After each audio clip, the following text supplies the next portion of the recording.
How's that for a slice of fried gold? You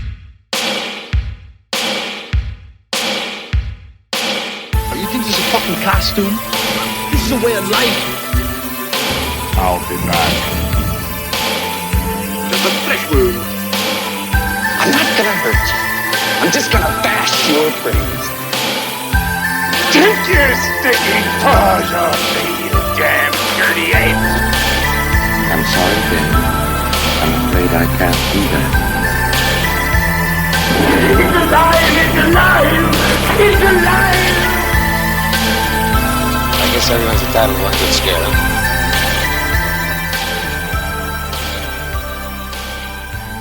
This is how you do it. Oh, you can't sing that on the air. We'll get sued. Oh, yeah. My Montel. It's so weird because he listens. He's a fan. Montel Jordan's a big fan of the show. It's a known fact. He talks to us on Twitter. Just kidding. Nobody talks to us on Twitter. That's also true. That's sad. I mean, I bet if we sent him a shirt, Yeah, you think so? He'd be like, how the fuck did you get my address? That's what he would do. Well, hello, and welcome to Cinema Shock. It's the podcast that explores the stories behind your favorite cult and genre films. And when we say favorite, we mean movies like today. It's somebody's favorite. Every movie is somebody's favorite movie. Exactly. That's your host, Gary Horn. Oh, yeah. Sorry, that's me.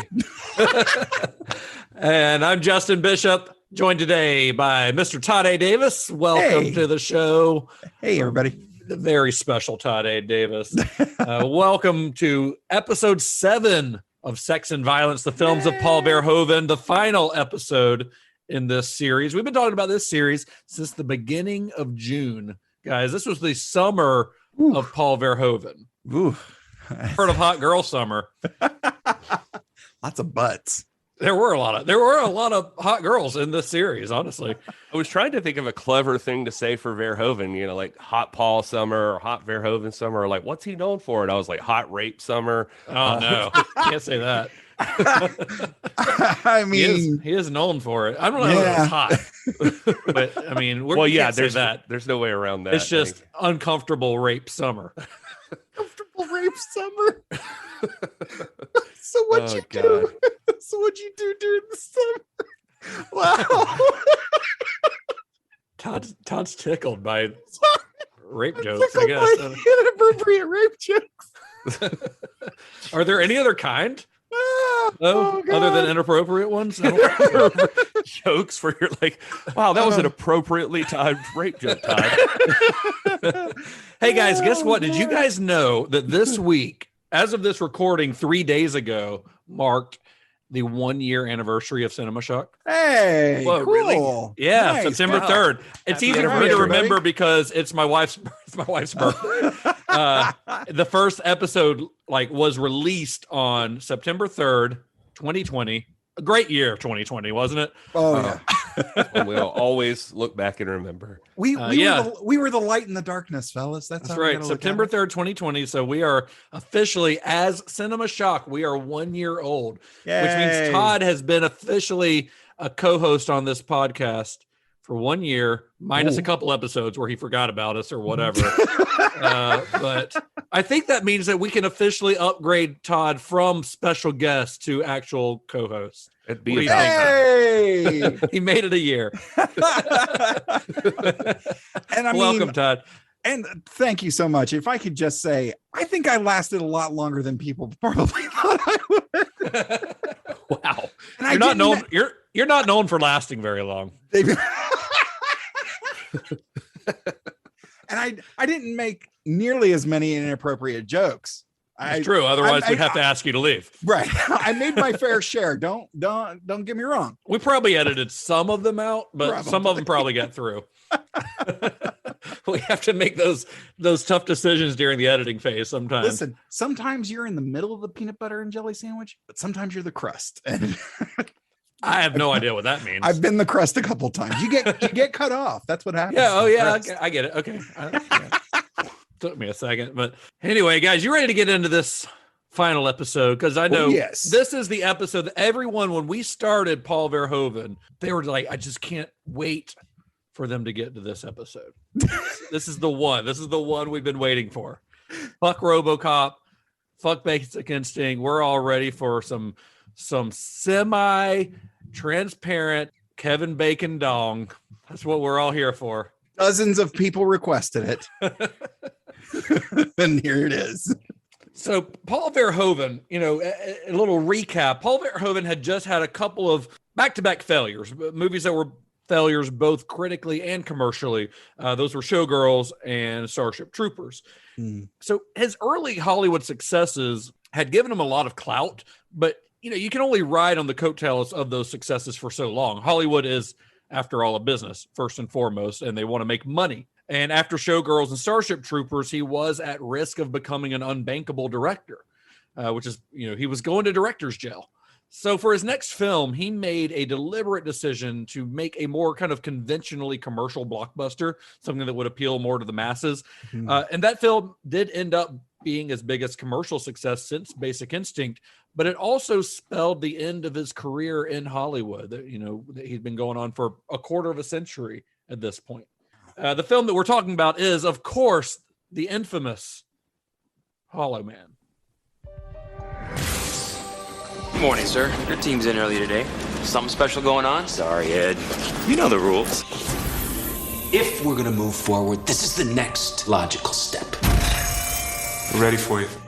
Here goes nothing. Sebastian, are you in here? So, what's it like being a ghost? Ghosts are dead. I'm very much alive. The question is, what would you do if you knew you couldn't be seen? You trust your eyes. You rely on your senses. Sebastian, this is not funny. You think you're alone. Why did you have to go out in public? You have no idea what it's like. The power of it, the freedom. It's amazing what you can do when you don't have to look at yourself in the mirror anymore. But after he's got you... Tell us where you are. Sorry, Linda. You'll never be sure again. This season... He could be here. He could be anywhere. There's more to fear than you can see. You have no idea how much fun this is. Right after money, I think Hollywood is truly interested in art, aren't they? Exactly. It's right after money. Money, which okay, yeah. Money talks, I get it. Yeah, but if we can't make the money, let's make it art. That. Yeah, that's exactly Right what they're after that, going for. Okay. It's almost as important. Yeah. So in an interview around the time of Hollow Man's release, Paul Verhoeven had this to say. This is him kind of looking back on his, 25-year career in Hollywood. And this is what he had to say about making movies in Hollywood. I think you're part of a system. You have to acknowledge that it is not only art, like building a house where we cannot live. Skyscrapers look absolutely great from the outside, but what if there is no toilet or something like that? And for a $90 million movie, you need an audience. Now, I don't know what exactly he's saying about the toilet thing. That's a weird analogy there, Paul. But I get the gist of it. In Hollywood, if you're going to spend a lot of money, if you're going to spend $100 million to get a movie made, you need to be able to make a whole lot of money back in order to make that movie succsuccessful. You also need a place to poop. I mean, you do. I think he just likes to shit on the actual film, is what he's saying. Sort of like Lil Nas or that Tony Hawk skateboard with his blood in the paint. It's just like there's a piece of Verhoeven in every movie that he makes. A little bit of shit, a little bit of jizz in every frame of film. Yeah. Or he's just saying that things can be dazzling all you want, but you have to. There's some other fundamentals to consider. It's got to be functional as a film, which means in Hollywood, it's got to make money. Otherwise, they just wasted millions of dollars. Yeah. And for Showgirls and Starship Troopers, he had spent a lot of money. Those were very expensive movies, but he hadn't made a whole lot of money back. And while both of those did end up being profitable in the long run, Hollywood has a pretty short attention span when it comes to what they see as successful. Like a movie is not considered successful in Hollywood unless it's got a strong opening weekend and strong legs. Well, These movies didn't make any money until months or years later. We talked at length about the special effects in Starship Troopers and how kind of groundbreaking they were. Like, did anything, because it made me think. I listened to the episode earlier today, and it made me think of George Lucas with ILM. I mean, I know this was not the same thing, but like, did anybody's career get kicked off because of Starship Troopers, like special effects wise or anything like that? Not that I know of. I mean, Phil Tippett did the lion's share of that, and he was already well established at that point. So I'm not sure. Now, it was kind of a pivot in his career. Well, the 90s in general were when they pivoted more to computer generated imagery. But I wouldn't say that it really like made or affected his career one way or the other, because Phil Tippett at that point was already a very well established part of the Hollywood community. Just the Tippett. So that's another shared idea. So, for a while, Verhoeven, at least in retrospect, seems to consider Hollow Man to be sort of a for-hire hack job. Like if you hear him talk about it now, but it does still fit neatly within his oeuvre. Like even if, and I don't think anyone would argue this, even if it does lack some of the satirical bite of his other films, it does still feel like a Paul Verhoeven movie at times. From the dialogue to certain shots, I mean, yeah, it's got his There's hands a rape. Yeah, there's a rape, yeah. But I mean, it's got his hands all over it. Speaking of rape. Jeez. Sorry. That's going to get cut out. I'm special guest Todd A. Davis. Thank you. You've been demoted again. Just got really uncomfortable with his promotion. I'll collect my things and be on my way. So the script for Hollow Man was written by a guy named Andrew Marlowe, who he's not super well known. I mean, now he's pretty successful. He created the TV show Castle with Nathan Fillion, which ran for, it might still be on, I don't know, but pretty successful and ran for several seasons. But he had started out as a Hollywood screenwriter, and he'd had a big success with Air Force One in 1997. Nice. Which is a great movie. If you haven't seen it, you should. It's really good, and it made a lot of money. And he followed that up with a movie that didn't make a lot of money, that I find absolutely fascinating. It's one of the weirdest films of Arnold Schwarzenegger's career, which is saying something. That was 1999's End of Days. I watched that. I watched that for the first time with you us? guys. With you guys at Radio Room back when we were doing in-person movie screenings. Maybe we'll get back to that one day. Fingers crossed. Isn't that Gabriel Byrne as the devil? Yeah. Gabriel Byrne. Were you there for that one, Gary? I was there for it. I was just trying to think. I was like, Gabriel Byrne. I just saw him in something, and I'm trying to remember what I just watched with Gabriel Hereditary. Byrne. No, I mean he's in that. Usual Suspects. That wasn't Usual Suspects. Miller's Crossing. Jesus. Should we just keep going? I mean, we could play some Jeopardy music that I can tell you what it just was. It was. Yeah, you don't know Shipwrecked? The one with. Wait, no. Where he's a pirate?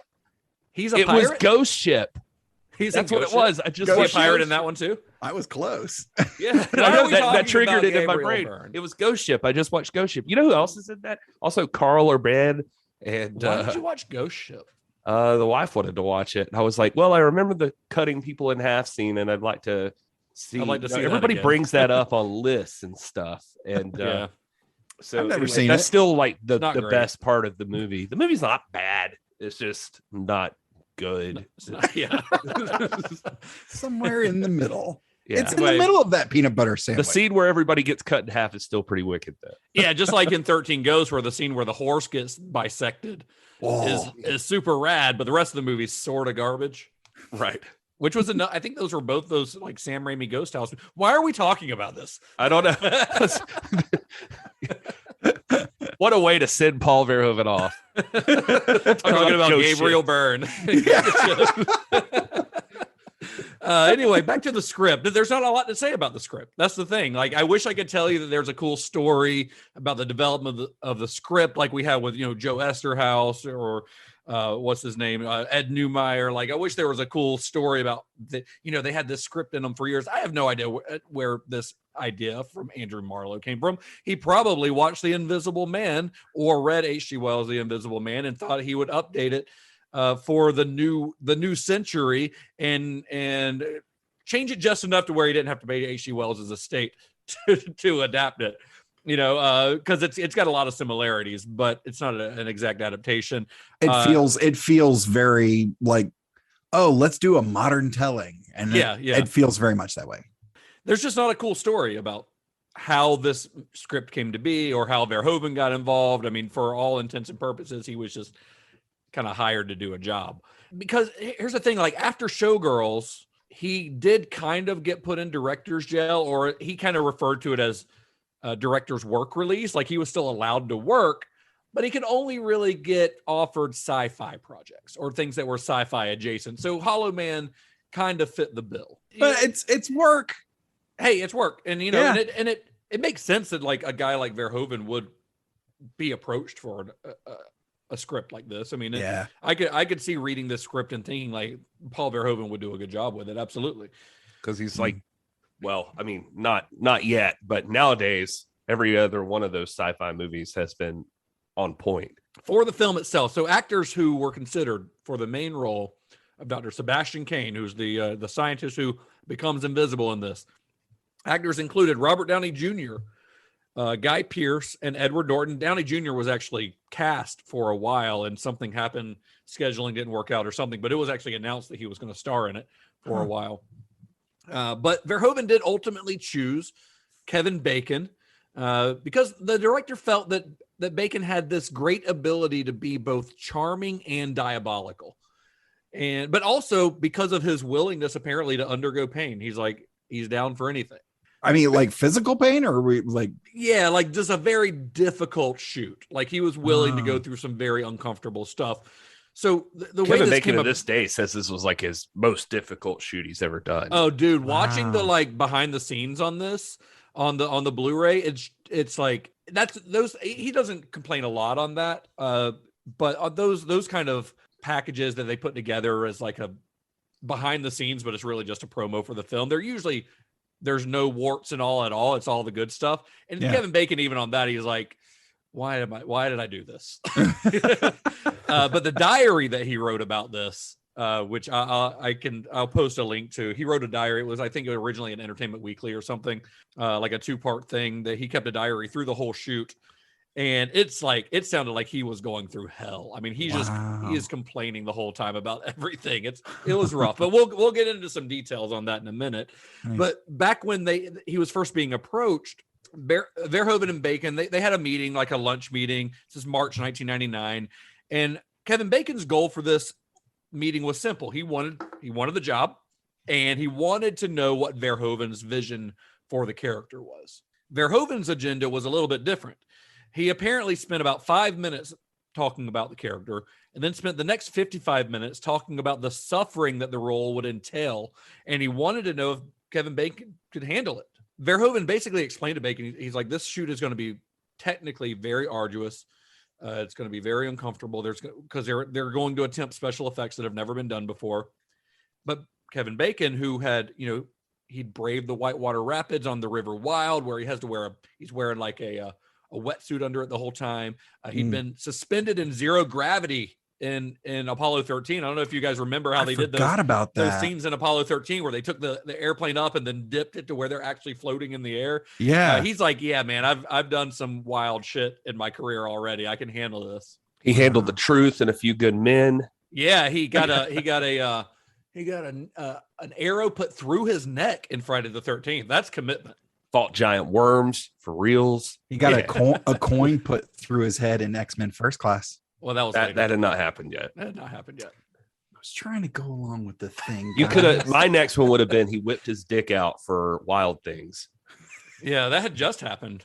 Yeah, so he'd done that at least. But so he said that basically, yeah, I can handle this, Paul. Come on, I've done worse than this.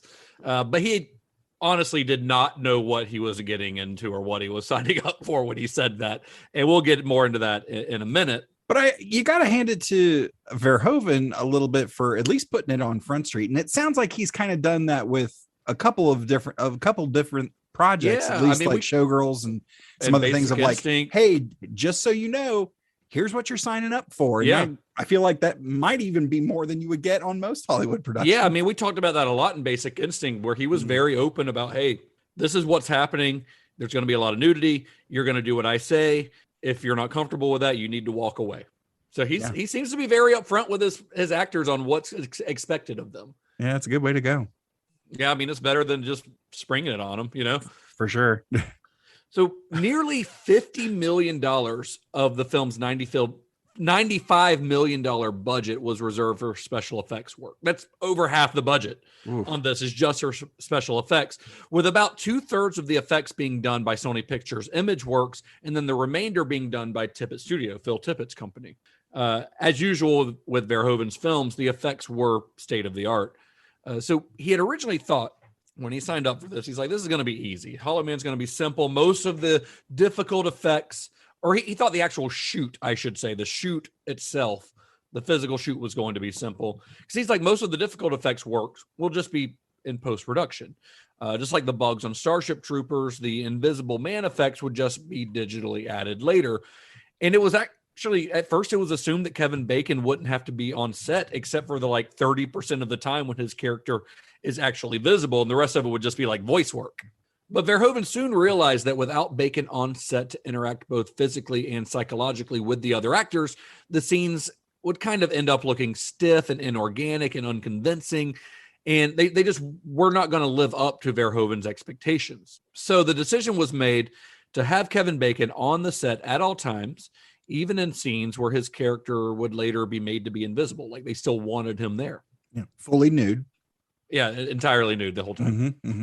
When there are physical interactions between characters, it looks real because we really did it. When Sebastian is grabbing someone's clothes or pushing them around, they react realistically because Kevin is really doing it. He's so excited about that. and he's right, though. But this technique works very well for the film. And I don't think the special effects would look as good had they not done this way. But it also meant that instead of adding an invisible Kevin Bacon to the scenes or things that he's manipulating, they had to have him. He was on camera and they had to digitally remove him, which, of course, left holes to be filled with backgrounds that should be visible. So to achieve this, each scene had to be filmed twice, once with the actors and then again without them, to get the backgrounds to see through Kevin Bacon's character. So they would basically make 2 passes of each scene using a motion control camera. We talked a lot about that, I think, with Starship Troopers last week. So they'd use a motion control camera so that the camera movements would be exactly alike each time. And then the shots were just digitally composited. It's kind of sounds simple. I mean, if the technology didn't exist, it wouldn't be possible. But, that's a pretty simple explanation for how they're going to do this, but very difficult to pull off in person.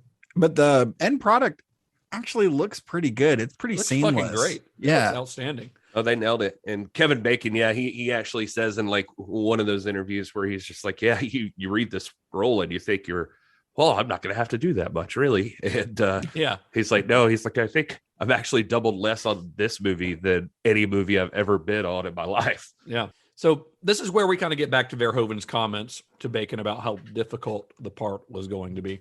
We're going to rewind back before shooting began, when they were in pre-production. Kevin Bacon, who lives in New York City, by the way, they're shooting this in Los Angeles. He had to fly from his home in New York to LA to be prepped for special effects. This is weeks before the shoot began.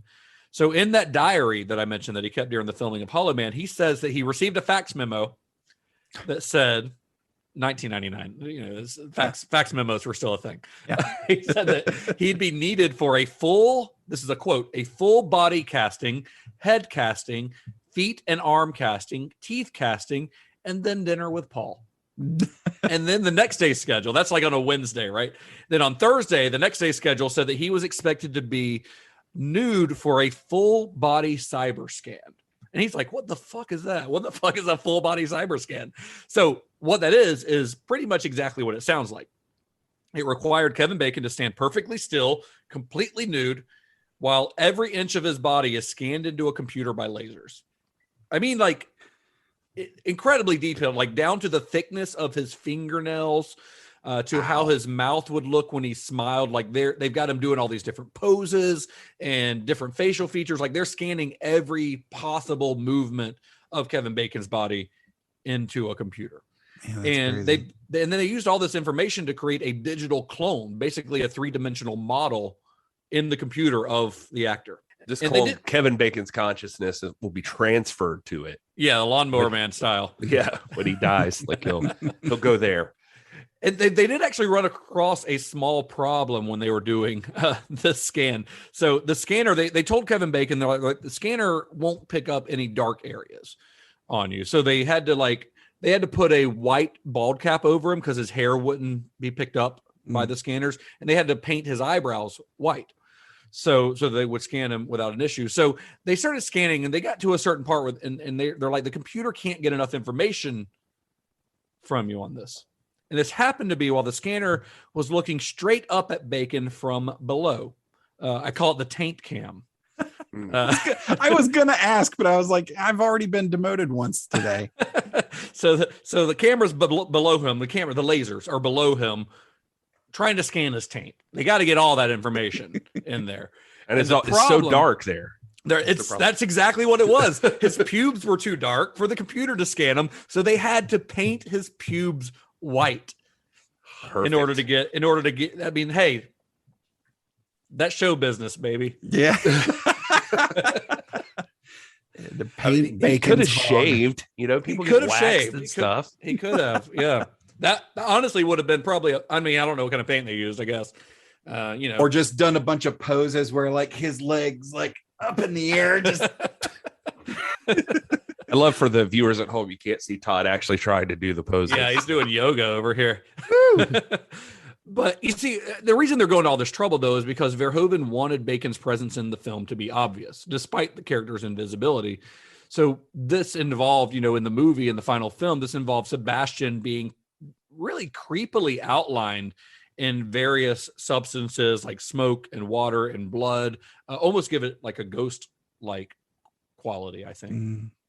And it is still very cool, like those footprints as he's walking through the blood. You're just like, man, they did a good job with that. It's great. The effects in this are like really outstanding for a movie that's over 20 years old now. So to pull this off on set, Kevin Bacon had to wear a latex bodysuit, a full face mask, face painted, colored contact lenses, and a dental plate. They were all the same color. And the color would vary based on what substance Sebastian would be outlined in. So like if he's outlined in blood, the bodysuit's green. If it's smoke, then it's a blue bodysuit. If it's water, then it's a black bodysuit. Just because of the way that it would only work certain ways with certain substances. So, and when I say that, like he's completely covered, you can look up images of him on the set, and it's like his face is green. He's got a green bald cap. He's got a green bodysuit, green gloves, and he's got contact lenses that are the same color green, that are like the big contact lenses, that cover most of your eye. And he's got dental plate over his teeth so that his teeth don't show, and they're green. So he looks goofy as hell, especially in the green one. The black one looks kind of creepy, honestly, because he's got like those big old Westmoreland eyeball things.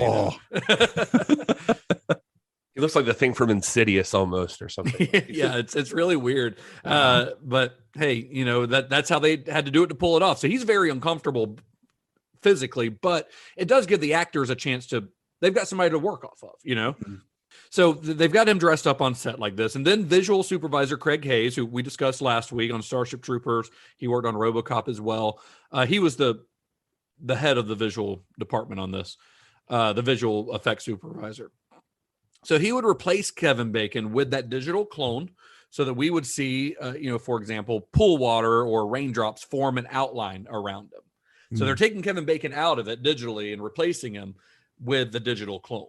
So Kevin Bacon's really only there to talk to the other actors, mostly. There are scenes like, the scene where Josh Brolin's sticking the things on his face. Like Kevin Bacon was there for that.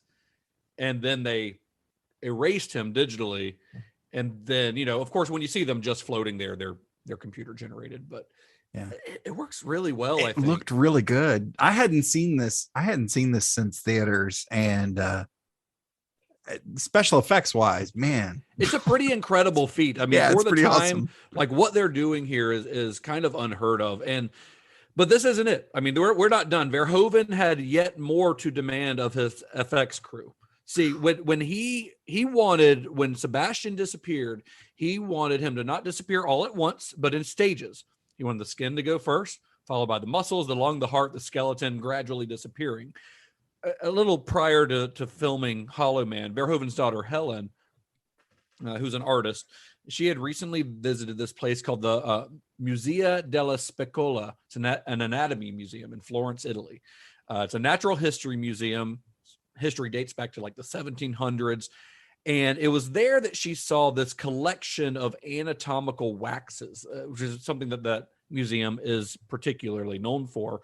It was kind of an art form that was developed in Florence in the 17th century, basically for the purpose of teaching medicine.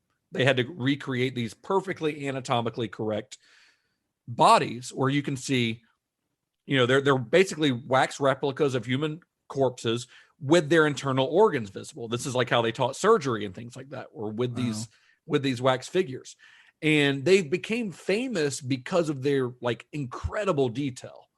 So Verhoeven's daughter visited this museum, and then she brings back some illustrated books on the subjects to give to her father. And he was kind of inspired by these. Like he wanted to see this on screen. So he asked special effects supervisor Scott Anderson to create a 3-dimensional digital model of the inside of Kevin Bacon's body, with all of his organs working and muscles flexing just like they would in real life. So they had to do all this research on how musculature and organs would move if you were to be able to see them without all this pesky skin being in the way. Wow. It's really a cool concept, but it's like you get kind of that feel for like Verhoeven caring about like these details, or his his mind for science and that sort of thing. So it's just interesting. I like the eyelid thing. Like I would have never thought of that. Would have never thought of that. That was so fascinating. Because I don't recall that ever being mentioned in, and I could be wrong, but I don't recall that ever being mentioned in another Invisible Man movie. Was there mention of something like that, like in the Claude Rains Invisible Man movie? I feel like I might have read that it was in the original book. In the book, okay. Yeah, but I don't know. Because I don't recall anything like that even in, granted, we don't see a lot from his point of view, but in the Lee Wanell Invisible Man from last year. But again, we're mostly with his victim in that, not with him. So who knows? Well, and I was going to say, even with Lee Wanell's version, he kind of covers it. They skip. Their science goes more towards the technology itself, right, like the suit that he's wearing, as opposed to covering it. So yeah, that makes sense. So that wouldn't be an issue because his eyelids still are visible underneath the suit. Yeah, right. So this digital model, it includes multiple layers of innards moving on top of each other. So to animate this is like 20 times more complex than most things that had been computer animated at this time, like say the dinosaurs in Jurassic Park, where only the outer surfaces were visible. They were having to animate the muscles, and underneath that the organs, and underneath that the skeleton, like everything, the blood vessels, like everything had to be animated on top of each other. And it's an insane amount of work to do that. So to pull it off, they actually had to develop special volume rendering software that used enormous amounts of computer memory. They had to essentially invent an entirely new technology to be able to hold all of this digital information to create this. Well, this is, and keep in mind, this is Windows 95 time. This is not right. This is not when we're all walking around with a supercomputer in our pocket. Right. So these guys are working on some shit Windows we couldn't even 2000, stand technically. Right now. Well, I was going to say, was Windows 2000 even out yet? I don't know. In 2000. But yeah, but not when the movie was out. Not when the movie made. was being made in 99. Yeah. It was on the cusp, though, yeah. You almost had that big breakthrough in science. But so when Verhoeven was asked why he was so insistent on having anatomically correct, fully functioning innards for the scene where Sebastian is phasing from visible to invisible, here's what he had to say. I feel that if I made it really realistic, they would have to accept invisibility. I thought if I made the transitions as good as possible and you could really see all of the veins that are there, then I could sell the bluff better.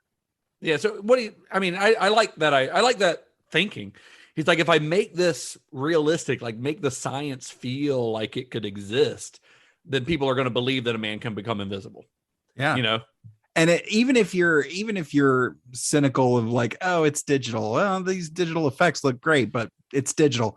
I think they really sell it with everybody else in the room. Cause you've got, these characters are, first of all, their reactions, but also the dialogue. Like hey, they're monitoring vitals, and it's all the jargon that they've got in there is solid and holds up. And it looks super cool, man. That it early does. scene where where they're bringing the gorilla back, where they're phasing it back into visibility. Like it's intense for one thing, because they have the issue where the heart starts like pumping, and they think it's going to have a heart attack. And then the way it like looks when it gradually comes back is really impressive. The gorilla, by the way, that gorilla was a suit. When you can see the actual gorilla, it's a guy in a suit, animatronic suit. It's a pretty cool looking suit. Yeah. Very well done for something you barely see on screen, because he's invisible for most of the time. But what they had to do, so the scenes where you can see the infrared, the camera pans up to the infrared monitor and you see the gorilla on screen I think it's with Josh Brolin's character. The way that they had to do that, because this is not a real gorilla, so it has no body heat. It's a guy inside of a suit, and the suit is not warm enough. So they had to like blow it down with hair dryers and stuff, like set it in front of heaters and blow it down with hair dryers to get the heat on the outside of the suit right before shooting. Oh, wow. That's how they pulled that off. I figured they would have just faked a real gorilla, so that's weird. Yeah. Yeah, no, yeah, or, it's or like had a real gorilla for that part, I don't think they probably wanted to put Josh Brolin in a cage with a real gorilla. Oh yeah, that part. I forgot about that part. I was just thinking like when it's sitting in the cage, just in general. Yeah, no, he has to interact with it. I saw they got called on the dog stuff. Like they had to show not animal control, but they had to prove that Kevin Bacon didn't really slam a dog into a they had to show it. So they had like behind the scenes footage or something where like Kevin Bacon takes the dog out and hands it to a vet and like takes a dummy back and starts slamming it around. By the way, my household, wife was not a fan. No, I did not remember that scene, and we didn't look it up ahead of time. And I got the big Gary. What? It's pretty shocking. It really is. Yeah. I mean, you never see the dog though. Yeah. You never actually see the dog, but it's just like it's kind of fucked up. It's very fucked up. But I mean, he's an insane person at this point, and so it makes sense for him to be doing something kind of fucked up. Yeah. If I was being really nitpicky, going back to the effects, I mean, there was a couple of times where I thought, like, I wonder if they could have done some of this practical. I think it was mainly when Kevin Bacon was going under that, like, the skeleton and stuff. Like, I thought, like, oh, man, I wonder if you could have, like, some of the stuff we've seen recently with, like, puppetry and that sort of thing. Like, I'm wondering if they could have done it, because digital just, that's always the problem. It's like the aging of it. But I will say that's being nitpicky, because Todd said it well. I think that everybody plays it off really, really well. It never took me out of the movie. It's just something I noticed, and it just, I don't know. Especially from their scenes where they're up in the control room looking down on it happening. Those are flawless. Like, it looks perfect. Yeah, it's really good. Yeah. But and especially, I mean, we talked about the details within the body, but the detail of like the skeleton sitting there, but you can see where the mattress is indented for the entire leg and butt, and those little details, man, just sell it. And it does sound like this was a pretty difficult shoot, especially for Kevin Bacon, who was miserable, it seems, most days on set. I mean, he's in this very uncomfortable suit, or in scenes where he's wearing the mask, where they pour the rubber stuff over his face. He described it as being really stinky. Like he describes walking into the makeup trailer, and he walks in, he's like, oh God, what is that smell? And it turns out to be the mask that he was going to have to wear every day for the next several weeks. This like horrible smell of this latex. So he had to wear that. And he can't breathe out of it.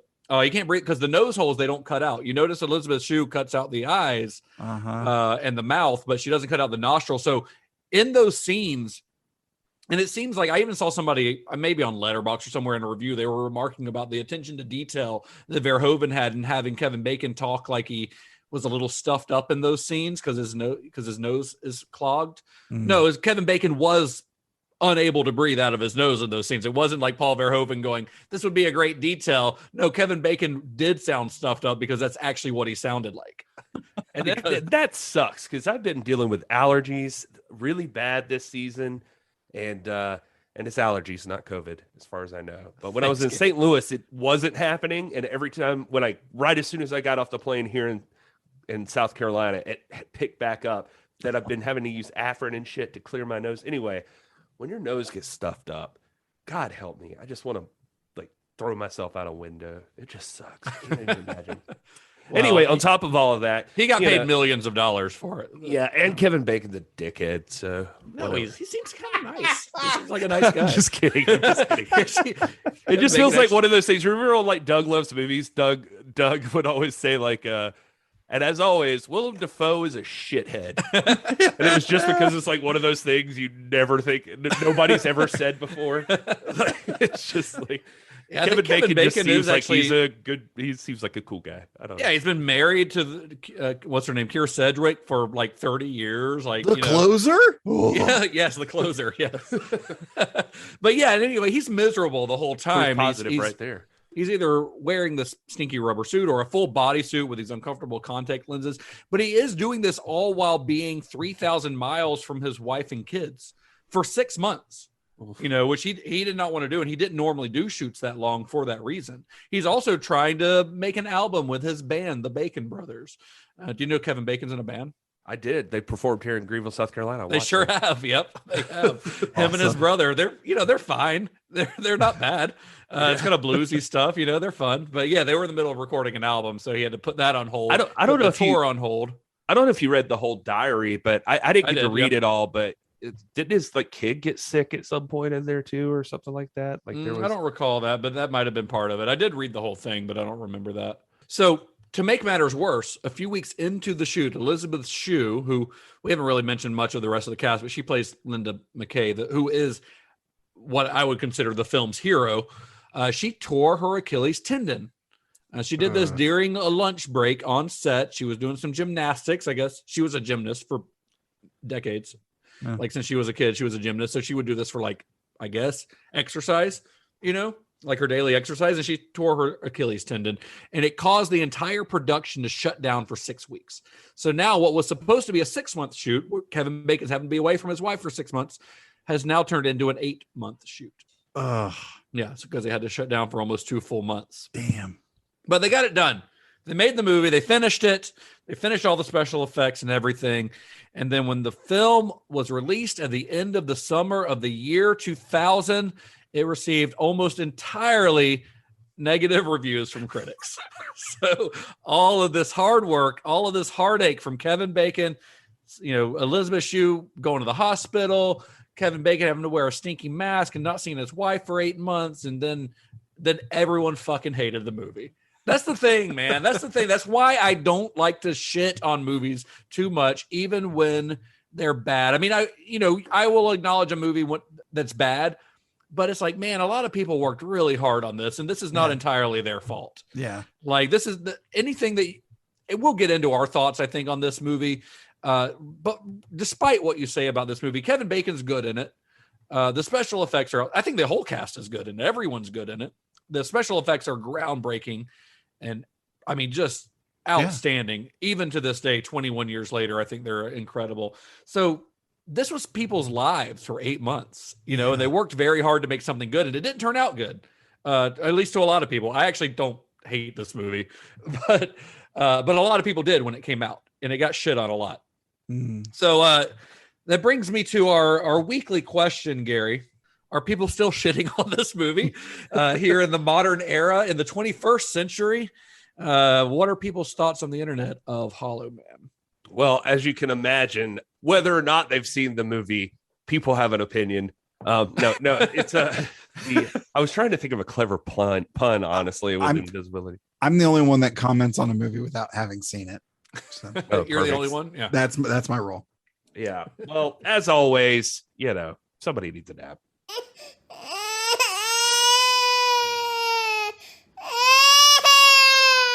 Let's see. Here's Shauna. She says the only thing this film had to offer were a few special effects. Beyond that, it's one of the most unethical and tasteless pieces of crap I've ever seen. Take it from somebody who thought Apocalypse Now was great. Me, incidentally. All this film does is glorify violence, rape, and poor taste. It's awful. I see a lot of movies with violence, but none done so tastelessly and casually as to outright offend me. I might add that everything else about the movie was just terrible as well. I'm saying this film is so bad, I will never watch another Kevin Bacon or Paul Verhoeven movie again. Jeez. Why did she bring up Apocalypse Now? Like, take it from me as someone who likes Apocalypse Now, but my opinion matters more. Everyone fucking likes Apocalypse Now. Like that does not make you special or better at watching movies because you like Apocalypse Now. It's literally considered one of the greatest movies ever made. She's just trying to establish, like, I've seen some shit, man. I've seen good movies. I know what a good movie is. This is from a person named Cujo, but it's like Cujoe. It's like Cujo. Clever. I like it. This waste of film is a totally hacked piece of junk with glossy special effects and boobs. That's it. Hard to believe that Paul Verhoeven has made a film worse than Showgirls and smears our faces into 2 hours of it. What could have been an interesting film turns into a 2-hour game of hide and seek with the occasional boob. Not even worth $1. 10-day rental at Videoland. Oh my God, this movie was horrid. 2 hours of poor acting, a lame story, and boobs, and more boobs. Avoid this over-budgeted poop art at all costs. Not even that many boobs in this. It's really not. This is pretty calm on the boob scale for a Verhoeven movie. You get Kim Dickens' boob when he unbuttons her sweater, and of course the neighbor, and that's really it. That's really the only boobs. Yeah. There's Murphy who says, "Oh, Murphy, yeah, maybe that's clever." Paul Verhoeven never fails to make me wonder how bad movies can be. First Total Recall, then RoboCop. Out of order, Murphy. And now this? Get a fucking hobby, Paul. That's what zero pussy does to a motherfucker. That seems unnecessarily personal. Jarrett says, what a screenplay. Frank, over the intercom, this is God. You are disturbing the natural order of things and will be severely punished for all eternity. God has spoken. Sebastian, how many times do I have to tell you, Frank? You're not God. I am. Matt, can I ask you a question? Linda, is it about who's going to be on top? Oh, and let's add in the bad Tarantino bit with the superhero sex joke. Agony. Just overrun with the 2000 era ensemble of sassy characters who you don't give a shit if they live or die, where the most engaging character is the rapist mad scientist. Who is responsible? Scriptwriter Andrew Marlowe is. That man who brought us Air Force One and End of Days, and then off into writing endless episodes of Castle. Okay, the movie kind of almost had me back when they pour the prosthetic face and you get the creepiest looking thing in the world, but then everyone is smiles and sunshine to it. Oh yeah, and 90s shit music abounds. And that finale from the burning bacon alive to the explosion of the lab elevator shaft, one of the worst. Olivia says this is horny white man garbage. Yeah. Maddie is my last one here. She says, Maddie just says the plot is lackluster, but mainly this movie is so bad because it's incredibly sexist and rapey. Worse still, it romanticizes rape, which is unacceptable. The 1 star is reserved solely for the visual effects team who did a really fabulous job and deserve better than this writing. How she thinks it's romanticizing rape in any way whatsoever. I thought the same thing. That's why I added it in here. J. Matthew Lucas says, man, what an absolute wet shit of a movie for Paul Verhoeven's American career to go out on. I mean, the one thing people liked about this film when it came out, the special effects, looked terrible today. You could barely do this now, and back then it looks completely stupid. Also, I realized Paul Verhoeven wanted to be slightly more commercial after Starship Troopers, but was rapey Invisible Man really the best he could come up with? I like Verhoeven a lot, and believe a lot of his movies are indeed misunderstood, at least on a mainstream level. At the very least, I agree Showgirls is brilliant. But this is literal trash. And not just because it's a bland, boring, flat, forgettable, formulaic studio slasher tripe. The whole movie is from the POV of a rapist, basically, which is an interesting concept to entertain. But one, it goes nowhere. And two, it's only adding to a dead movie. Just file this away in the garbage. Nobody ever needs to hear about it again. Also, features the worst dog murder I've ever seen on screen. Also, the effects suck ass. These people are really harsh on the effects. Yeah. And because I think the effects have aged incredibly well. And the thing is, these people are, a lot of them are talking about this like it is just the worst movie ever made. And the thing is, Hollow Man is fine. Like, it's not horrible. I don't think it's horrible. It's not great. I'm not going to say that this is a movie that should be reevaluated in the ways that Showgirls or Starship Troopers have been. I can't make that argument. There's no underlying, like, clever satire here. Not so fast, Justin. I think that this movie is actually a lot more clever than people give it credit for, or at least Paul Verhoeven is still as clever as he ever was when he was making this movie. It is the case of so I'm not disagreeing with you completely. It is the case that he is bending to the will of the studio. Clearly, that just strictly because the fucking thing came out and got an R rating immediately instead of NC-17 and required him to adjust some things. So he's already just like, all right, well, I'll work with you guys a little bit.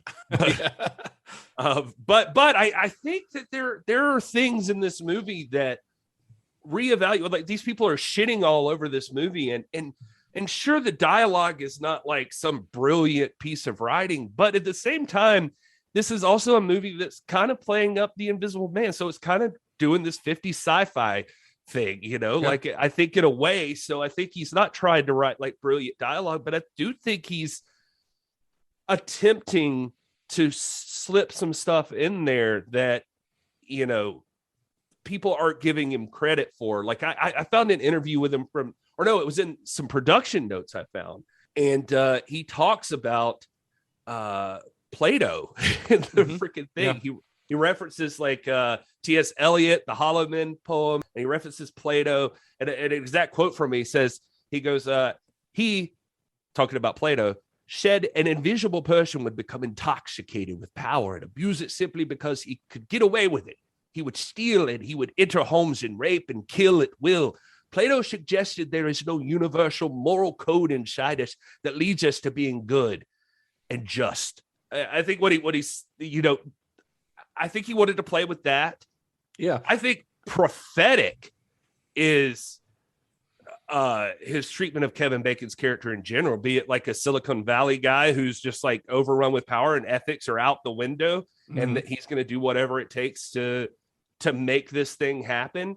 And I know that sounds possibly crazy, like, oh, he's just a mad scientist, but given where we're at now, like, that seems like kind of visionary from Verhoeven for me. And also considering the state of things when like a Weinstein comes around. Yeah. And you've got Kevin Bacon, who's clearly from the beginning a fucking perv and a douchebag, and everybody around him lets it slide. Like, they're all cool with it. None of these people, even Elizabeth Shue, like, flirts with him, like, maybe because she's just like, well, he's my crazy guy, and she like kind of flirts with him and fucks around, and nobody's taking him that seriously. They're like, oh, that's just Sebastian, Yeah. But meanwhile, he's the guy who, like, when he realizes nobody's gonna believe you anyway, I'll fucking rape you. Yeah. He's a man in power. I found all of that, for some reason, that all stood out to me in this movie. Yeah, it did. That stood out to me as well. And I actually found that same reference to Plato that you mentioned. It specifically, it's Plato's Republic. And I actually have a quote. So basically, the moral quandary that Verhoeven is posing here is, what would someone do if they could do anything they wanted without being seen and without facing the repercussions? So in Plato's Republic, this is actually a quote from that work by Plato. It says, no man would keep his hands off of what was not his own when he could safely take what he liked out of the market, or go into houses and lie with anyone at his pleasure, or kill or release from prison whom he would, and in all respects be a god among men. So Plato's saying like, hey, if somebody had the power to be invisible, they would see themselves as a god. The thing is, Sebastian Cain already sees himself as a god. He says it literally says it. He literally says it, and it's kind of a joke, but he kind of means it, you know? Right.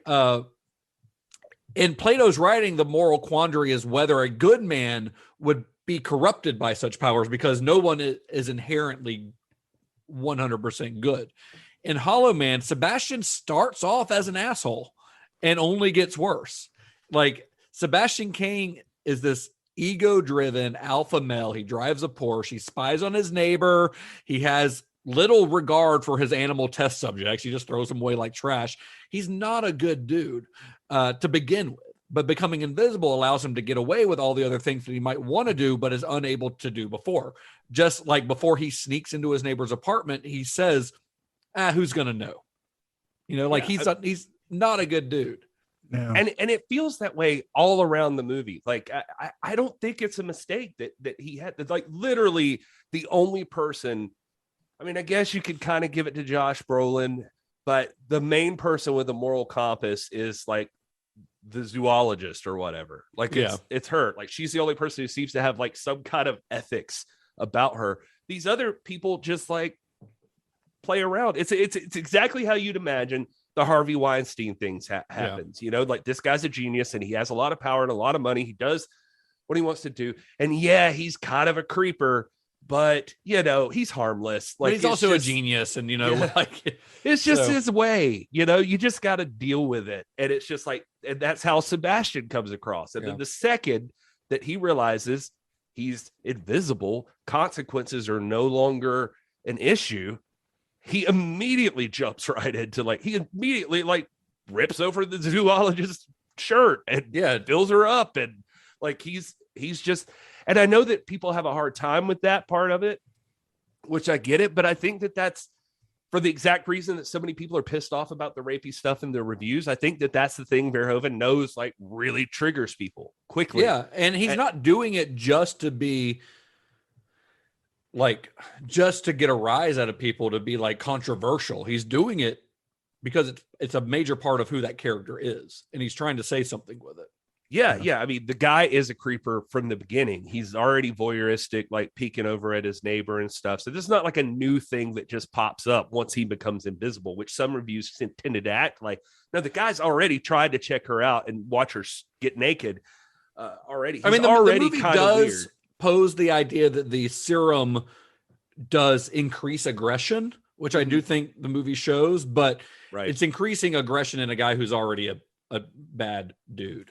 Well, maybe it's like it's removing a lot of your inhibitions.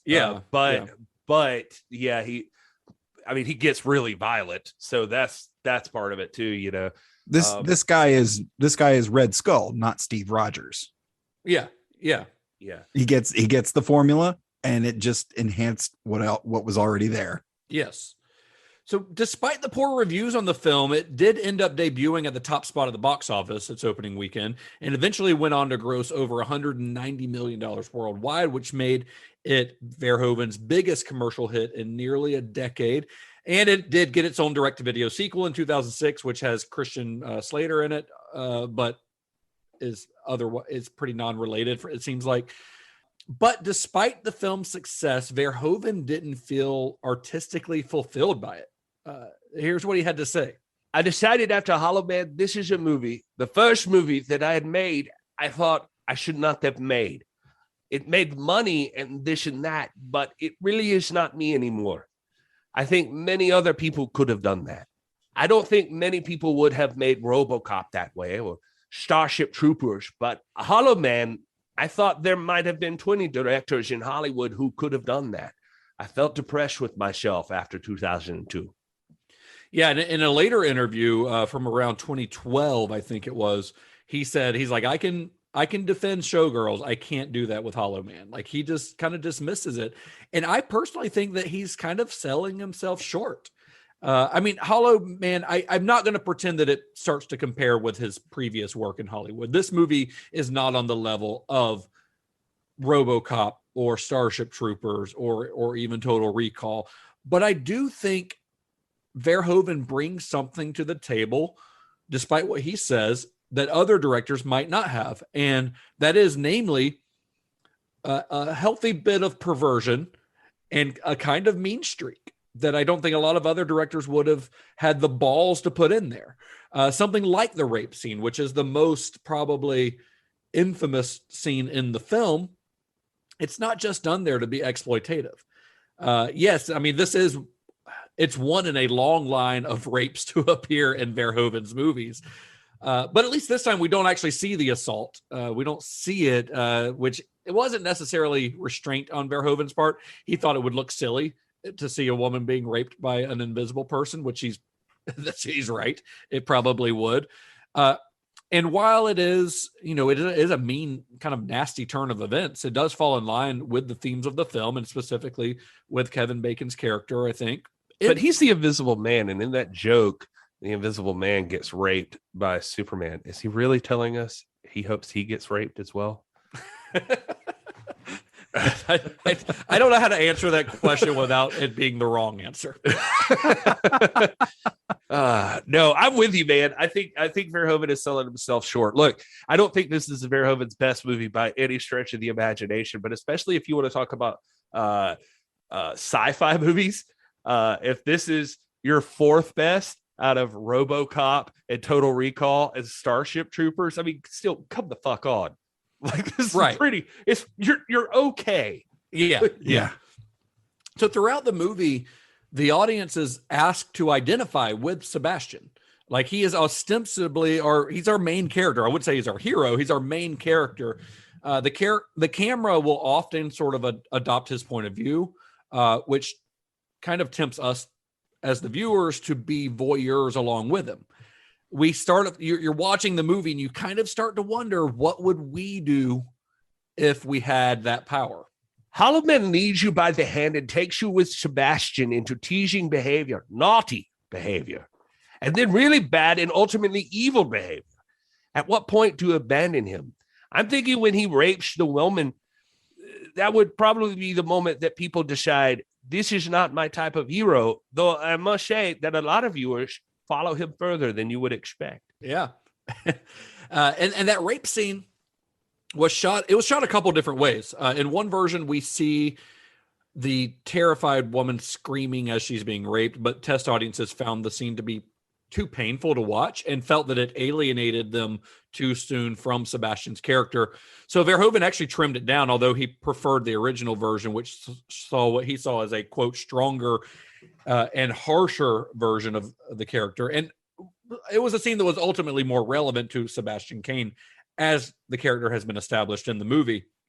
And ironically, some reviewers actually criticized Verhoeven for making these cuts, saying that he compromised his vision. So when it comes to showing sex and violence on screen, Verhoeven is damned if he does and damned if he doesn't. It's like, if he shows it, they shit on him and say that he's showing too much and he's being exploitative. And when he doesn't show it, they say that he's compromising his artistic vision. Yeah, I will say that I think that rape is one of those things that, like, you get more, you can get by just fine being more Halloween than Friday the 13th as far as like showing stuff. Right. You know what I mean? Like, it's like, you don't need to. Rape triggers enough people in enough ways. But he doesn't. He's being Halloween in this one. Like, no, I agree. Yeah. That's what I'm saying. I mean, when you were saying, I was just thinking about how he had another thing and he preferred the other. I'm like, I actually would disagree with him here. I got the point that he had raped this woman and she's crying and like this had happened. I didn't need to see anything more than what you see. Yeah. Yeah. And I do think that this is Gary touched on this before, but I think this is once again Verhoeven proving his prescience. Like, we talked about this in multiple episodes so far, but in the era of like Me Too, like, you can't help but see parallels with Sebastian Cain and someone like, Gary mentioned Harvey Weinstein. Like, you have to see those parallels. This, like, obviously Weinstein wasn't invisible. He is painfully visible, but he uses his power in Hollywood to get away with his crimes, just like Sebastian Cain is using his power here to get away with crimes. The key there is lack of consequence. Like, Harvey Weinstein is just in his power, but with Sebastian Cain here, like he just nobody will ever know, and they think that they're untouchable nobody's because gonna believe you. They think that they're untouchable because of that power. And even think about like with the I forget if she's a vet or a zoologist or whatever, but she's she gets molested by him essentially. She brings it up, and everybody kind of dismisses it. They're like, even if that's what happened, that's he's being a goofy guy or something. There's like there's a weird way that's handled that you're kind of like looking back on it now, you're like, you fucking dicks. Like but in the moment, those people aren't thinking of him being the monster that he is, even though all the signs are there. I don't know. Yeah. I just watching it this time, I was like, man, this movie gets shit on a lot, but I think Verhoeven is actually hitting on a lot of things that people aren't giving him credit for. I absolutely agree with that. Yeah, I do. Sebastian Cain also seems to, he sees himself as unable to be touched. He sees himself as untouchable, like he can't be hurt. There's literally a scene where he talks about like I loved it this time. I feel like I'm like praising this movie overly, like I'm trying to give it 5 stars or something. I'm not saying that. I'm just saying like I walked in this movie thinking it was 2, and that's not the case. And there's even the scene where he was like looking at himself in the mirror, or he was like, where are you? And he's like, I'm looking at myself in the mirror and realizing you can't see myself or something. And it's just like you get that like, what if you don't have to look at yourself in the mirror anymore? Yeah. What are you gonna do? So before we wrap it up, do you guys have any further viewing suggestions on this one? Any films that you would pair with Hollow Man? I think I would maybe pair this with because I like the book, League of Extraordinary Gentlemen. And you get to see kind of an updated version of those characters in addition to the Invisible Man, which the Invisible Man in that is kind of similar to this one, and especially if you've read the book, where they find the Invisible Man is in a girls' school where there's been a bunch of immaculate conceptions. Oh. Yeah. So so it's kind of interesting to see like this character here in the 2000s versus that character in Victorian London. That would I think that would make a fun double feature. Yeah, except for that movie's really bad. The movie's really bad. I like the book. That's what I mean. Like, I like the book, but man, I don't know. I mean, I would just I would have to go with the Invisible Man, like the new one. Yeah, the new one, the Lee One. Yeah, which also deals with some deeper issues, mostly with like domestic abuse and that sort of stuff. It's a great movie. I mean, that would be not my number one pick. It's the obvious pick, I think, but it is it's pretty dope. It is outstanding. It's really good. It is outstanding.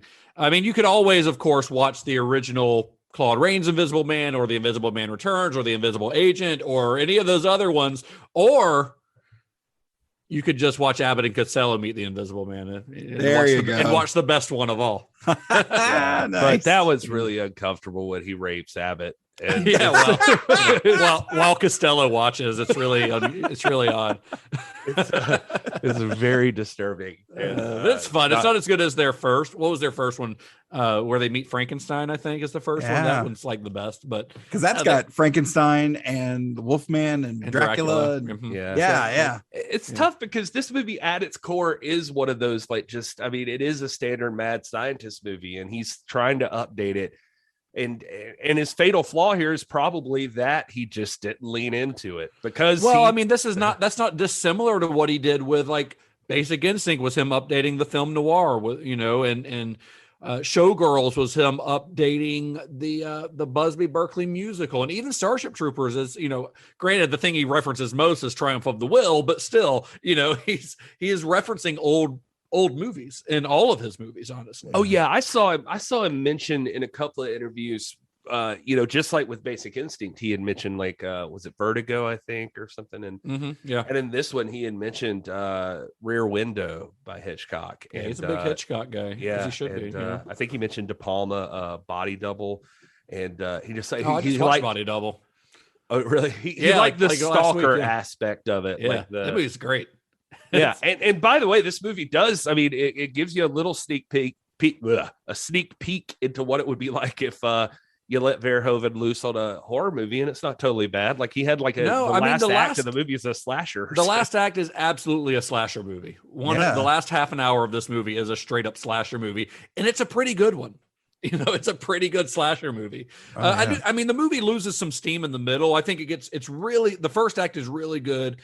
Everything where they're working out the formula, and you see the gorilla, and where he first becomes invisible. It loses a little steam when he gets the rubber mask, I think. But it is a creepy mask. It is a creepy mask. For what it's worth. It is. And then I think it ramps back up in the last act when it does turn into a slasher movie. And it's got a big Hollywood finale with explosions and all the things that are required of that. But I don't know. It's kind of fun. Like, I think this movie, just like Gary said, it's by no means Verhoeven's best.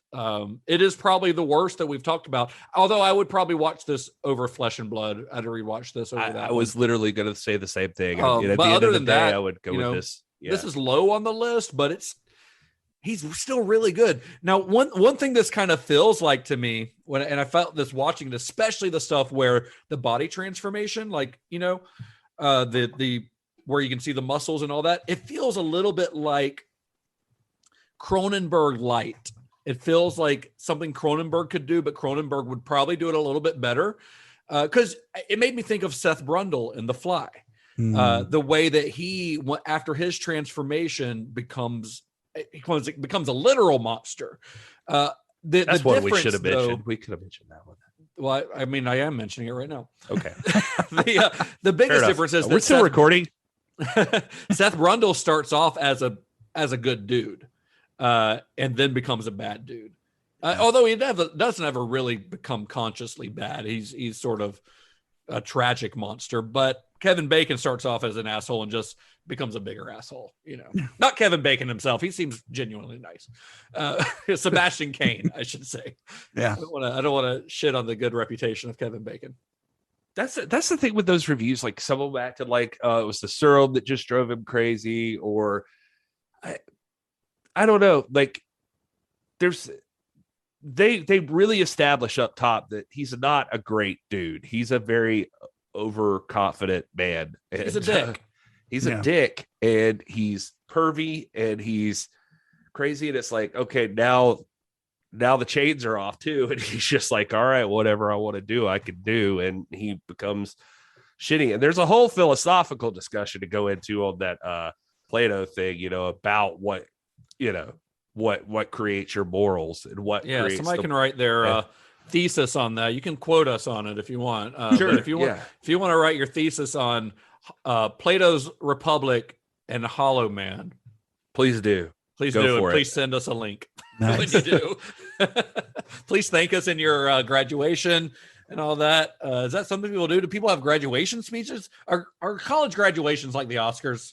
Yeah, I'd like to think so. I never graduated college, so I don't know. I never got that far.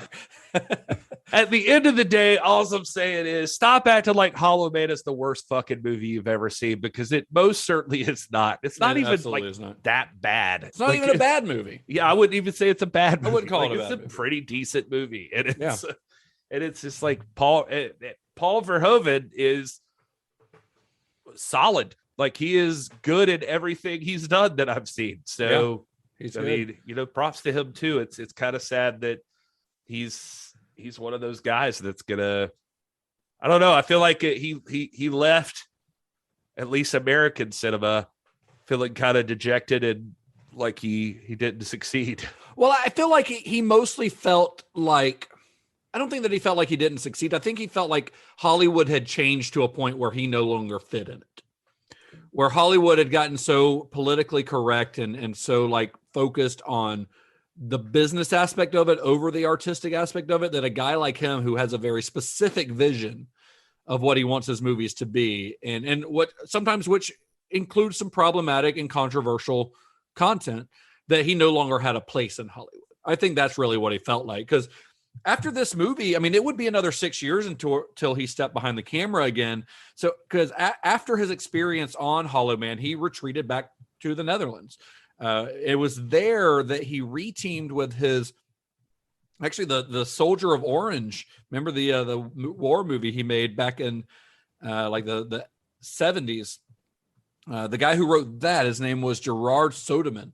They reteamed together on a project that they had actually discussed way back when they were making Soldier of Orange. This was an idea that originated back then, and they decided to revisit it. And the resulting film was called Black Book, and it was a major critical success. And I actually watched it this week, and I had never seen it before. I'd never seen any of his post-Hollow Man stuff. I watched Black Book this week, and it is outstanding. It's outstanding, and it's also very fitting it feels much more like a Hollywood movie, ironically, than a lot of his stuff, like in production value, but it's still got some pretty controversial stuff in it. It's about a Jewish woman who joins the resistance and goes undercover basically to try to seduce an SS officer and actually falls in love with him, which you can see how that could be considered an issue. Immediately a problem. Yeah, but it's a great movie, a really great movie, and I would highly recommend watching it. He followed that film up with another one after another 6 years. He spent another 6 years not doing movies. The next movie he made was Tricked, which was a sort of user-generated film experiment. It sounds really weird. I have not seen it, and I don't quite understand how they did it. It's only about 55 minutes long, but apparently people could vote on and choose plot points, and Verhoeven made a version of the movie based on that, and then other people made another version on it. It sounds very strange. I don't quite understand it. Holy crap, that sounds really familiar. Like people could vote on stuff. Like I don't think I ever connected the dots, but that does sound really familiar to me. Yeah, I don't know a whole lot about it. Critical reviews were okay on that one, but then in 2016 he released his next full-length theatrical film. That was Elle, which went on to be nominated for several awards across the world, including Isabelle Huppert, who plays the lead. She got nominated for an Oscar. But of course, because this is Verhoeven, this was, again, not without its fair share of controversy. It is a rape-centric movie. Rape-centric seems like a weird term, but I don't know how else to say it. Yeah. And I am very glad that Verhoeven is now working on projects that keep him artistically fulfilled. You know, I kind of miss his presence in Hollywood, but I'm glad that he's getting to do stuff that is speaking to him as an artist, because, you know, I really don't think the Hollywood of the 20th century, or the 21st century rather, really has a room for a guy like Verhoeven, this now 80-year-old perverted, controversial figure who will just do what he thinks needs to be shown, even if he knows that people are gonna find it problematic. You know, and it's not like I'm not praising problematic behavior, but I'm saying he has an artistic vision that he wants to get across, and if that doesn't fit in the Hollywood mold, fuck it, I'm gonna go somewhere else and make it. So what you're saying is very interesting to me, because I just I don't know how let's see, how do I put this? I would say, Justin, that you might be the most woke among us. And it's not that any of us are like I'm saying we're like, you know, racist or homophobes or anything like that. Like I'm not trying to put that across, but just curious about, like, sometimes I make like tasteless jokes every once in a while and that sort of thing. But looking at a guy like Verhoeven, like, do you think, like, if he came around now, like, he'd be just like destroyed? Like, it feels like to me, just based on the reviews for this movie, that people immediately, like, I read a few, but that was just the tip of the iceberg on the reviews in like Letterboxd, where people are like, he's praising rape or he's okay with rape. And I'm like, fuck, man, that is not what the guy's talking about. Like, yeah, no, I think that if he were to come around and make movies now, then he would absolutely be destroyed by people on the internet who just want a reason to be outraged, because that sort of conversation doesn't leave any room for nuance. And you have to understand what the artist's intention is. He is not romanticizing rape like that one reviewer said. Right. It is very clear that Sebastian Cain is a bad dude and he is committing a bad crime when he does that. There's nothing romanticized about it. It's not like happy music plays on the score afterwards, right, or it's like triumphant hero music. It's that, no, this guy just fucking took advantage. Yeah. It is proving how bad he has gotten. You know, like that. It's not there it's not trivial. It's not there just to get a rise out of people. It's not making a joke or making light of it. It's proving that this bad guy, just how bad he now is. And unfortunately, a lot of people on the internet don't allow, they just see it as a rape, and they want to immediately latch on that and saying, oh, he's showing it, so he's romanticizing it. Like, no, he's not. He's absolutely not. Like, view it in the context of the full story that's being told. Yeah, I think with because I dealt with a similar issue in stand-up comedy of getting asked by newer comedians the age-old question, what can't you talk about on stage? And my answer is always, it's not what can't you talk about on stage, it's what can't you talk about on stage. Meaning, if you don't have the skill to pull off that particular bit and you haven't worked it, you haven't tested it out at open mics and refined it and honed it, it's not going to work. I don't care how good your stage presence is, it's not going to work. And when we're talking about this, I wonder how much of Verhoeven's message is, I mean, obviously it's colored by his life experience, but I wonder if there's an element of it that's, for lack of a better term, maybe lost in translation in terms of it's not a secret that films from overseas are very different from films here in the States. Yeah. So I wonder if something like that, maybe it just wasn't meant for American audiences. Maybe America wasn't ready for it yet, or maybe the message got lost somewhere. I would imagine that at a certain point in your life, like when you've seen some shit, right? Like it's probably hard for us to comprehend, as you know, I'm not like saying this to dismiss anything, but in general, how sheltered we could be as an audience when you're Paul Verhoeven and you've also seen dead bodies because of the Nazis, like fucking people up. Yeah.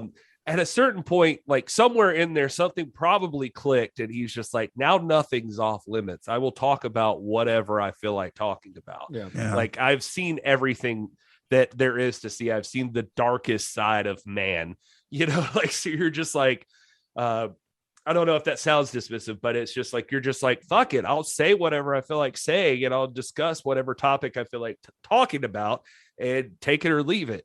And that's, on one hand, it's a tough thing to deal with, but if the intentions and the context is solid, then I don't, maybe it's not for everybody, but I also don't feel like you can, restrain that either, because sometimes that leads to something, it leads to good art, really.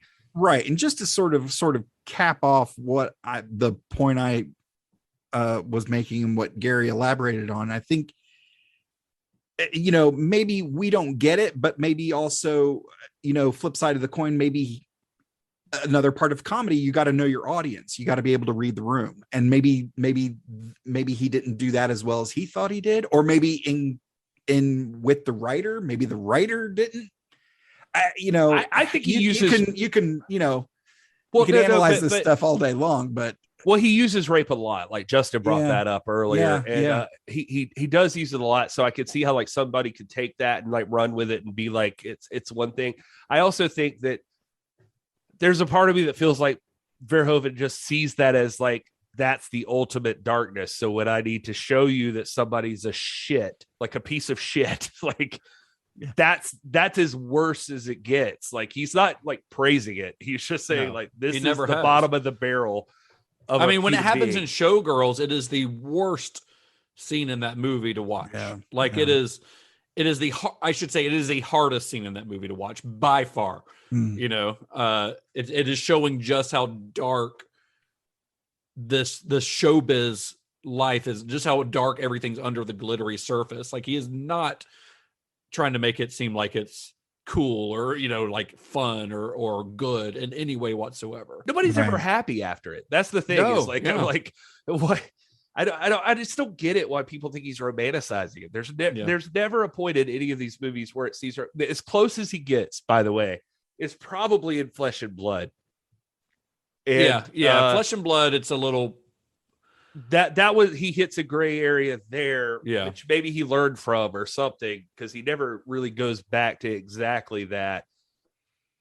But even there, you could argue it's part of the story that she's taking the power by making him feel like he's in charge, like it's like a manipulation tactic on her part. But anyway.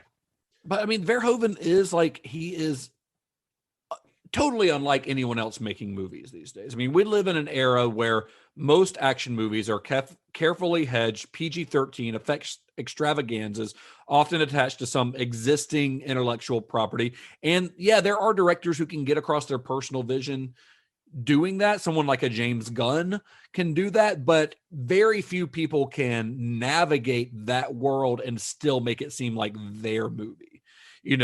A lot of, I love the Marvel movies, but these are not an artist's movies. These are a company's movies. These are a corporation's movies. And sometimes you can find artists that work within them. Most of the time you can't. That's why you keep hearing about guys, like an Edgar Wright who get fired from doing a Marvel project, like Verhoeven would not work within what is considered the current blockbuster Hollywood mold. He absolutely would not. Yeah. That's okay. It's like Marvel, you're going to see the Marvel movies because you do want to have fun with them. Don't get me wrong. And you do want them to have different stories and different visuals and that sort of thing. But you're interested in the MCU as a whole. Right. And then there are people like Verhoeven who are visionaries and just have this, I don't know, this style. And I don't know. I guess I'm bummed out by him at the end here. I saw Hollow Man again, and I'm like, God, dude, this movie's fine. He's still making good movies is the thing. They're just not being made within the Hollywood system. Maybe we'll do a follow-up series on this one day, like we did with Toby Hooper, like a sequel series. We'll call it The Second Coming of Paul Verhoeven. Oh, perfect title. As long as you spell it correctly, Justin. It fits in with his Jesus obsession and everything. That's what we'll do down the line next year, 2022. We'll do that maybe. We'll talk about these 3 movies that he's made later on. We got to hunt him down. We'll just get him on the show. What else is he doing? Maybe he'll talk to us. He's 80 years old. I think he's slowly dying. Is what he's probably. You think he knows how to use Zoom? I don't know. I doubt it. If you compare the modern science fiction and action movies, like the Marvel movies or any other big studio movie, to the films that Verhoeven made in the 80s and 90s, it's abundantly clear that Verhoeven was always more than just a technician behind the camera. He's an artist. He really is. And he's one whose chosen medium happens to just be tits and gore-filled extravaganzas on the big screen. But he injected every film that he made in Hollywood with its own kind of unique brand of Dutch madness. And in leaving Hollywood, he really did leave behind a hole that just can't be filled any other way. Not even by Kevin Bacon's floppy wiener. Hey, I don't know. Doing all right. Kevin's he's fine. He's doing all right. Have you seen Wild Things? Yeah, he's slinging meat, man. He's no slouch. Compared to me, I don't know. He's doing all right. It's always those little skinny guys like Justin, you never know. The only slouch he's got is because of the weight of his massive dong. Right. Well, that seems like a good place to end our Paul Verhoeven series. Thank you guys for joining us for 14 weeks. 7 episodes, but 14 weeks since we're bi-weekly. 14 weeks we have lived within the world of Paul Verhoeven. I hope our listeners are enjoying these deep dives into directors' filmographies, because I think it's fascinating. I think it's really fun to see the progression of a director's work, especially directors like Verhoeven, who we consider to be like real artists, and are doing really cool stuff. And just to see the way that these themes resonate from one film to another, you can only do that if you're watching them back to back to back, like we're doing. So I think it's really unique and really fun. I agree. I think this is, as a fellow film, an amateur film nerd, I will say, like, it's been a lot of fun to see like some of these directors and their process, and like just the filmmakers in general. Just like with Verhoeven, for instance, I'm getting really defensive of him at the end here, just because I'm like, man, I love like every movie this guy's made. You did that with Toby Hooper too. No, yeah, maybe I got there the way with Toby. Yeah. Well, you start to appreciate him, like, yeah, you hear the story and you hear the struggles and you hear from their point of view. Yeah, even when the movies don't land, you know what they were going for, and you also know that there are factors that even as the director are beyond their control. Yeah. And so even with Toby, where I'm like, not every movie is my favorite movie. It's just like, I appreciate Toby and I know what he was trying to do. Yeah. And it sucks. It sucks when, I don't know, because it is easy to sit there and criticize people and filmmaking. And like you said, Justin, early on, like where you want to kind of even take it easy a little bit on these people because of like even Holloman, like how much they went through to make this fucking movie. Yeah. And it's just, I don't know. Anyway, Verhoeven, I know you're listening. I love you. We're fans. We are fans. And we will revisit his later films one day down the line, but not yet. This is the end of this series for now. We wanted to talk about specifically his like 25-year period working in Hollywood. So that's what we covered. But next week or next episode, let's get into somebody who's a little more milquetoast, like just bland and nothing going on, just like the standard, preferably cis white males, hetero, if we can do it. Unfortunately, Gary. Well, not unfortunately, because this is not unfortunately that this is who we're talking about, but unfortunately if that's what you want, that is not what you're going to get. Next week, we are diving into some of the most fascinating filmmakers and most influential filmmakers of the 21st century. I would say that their breakthrough film may be the most influential movie of the last 25, 30 years. That's fair to say. I don't say that lightly. I think that's absolutely true. Next episode, and this series is gonna take us through the end of the year, first week of January or so, probably. But we are talking about the Wachowskis. We're going to, of course, talk about the Matrix movies, but we're starting with their first film starring hot-ass Gina Gershon. God bless her. We're talking about Bound on our next episode. So join us for that if you want to stream it. Or even if you don't want to. Yeah, we're talking about it regardless. It's your homework assignment. If you do want to watch it with us, then head to cinemashock.net. You can find links to stream all the movies that we're talking about here. And we'd love for you to watch it along with us because we do obviously dive into spoiler territory on every episode. But we're going to go all the way back to the beginning of the Wachowskis' career next week, even probably back to their childhood and their pre-film career growing up in Chicago. And we're going to go all the way through everything, including the Matrix 4 when it comes out at the end of December. We're gonna discuss that one when it comes out too. Can I just say, like at this episode, I have never seen the sequels to the Matrix since I saw them in the theater. Oh, okay. Really? I'm glad you added that second part because. Oh no! I thought you were going to say you had never seen them. I was like, that a little weird. I'm fairly certain I saw at least one of those with you. I have not seen the Matrix sequel since theater. I've seen them. I have. I have, but not many Never times. seen the Animatrix at all. Oh well, the Animatrix. We will talk about the Animatrix as probably part of a bonus episode. All right, we'll do a bonus episode. It's great. I like it by itself, but so much of it ties. It's a bridge between 1 and 2, and I notoriously it kind of fills in the gaps. So I've got to rewatch that too. Yeah, which one? Do, and Speed Racer. Oh, yeah, I love it. So, yeah, that's the one that's I'm a little shaky on. I'm excited. We'll do it again. I'm ready. I'm ready to watch it again. Yeah. And you guys, I don't think either of you have seen Cloud Atlas or Jupiter Ascending, right? Neither of those have I seen. Or Sense8, which we're not doing an episode on Sense8. I'll go ahead and say that. But I do think it's an integral part of their story. So we will discuss it on one of the other episodes. So just to let people know. So we're about to just like Wachowski all over you. It's just so much Wachowski all over your face. It's going to be exciting.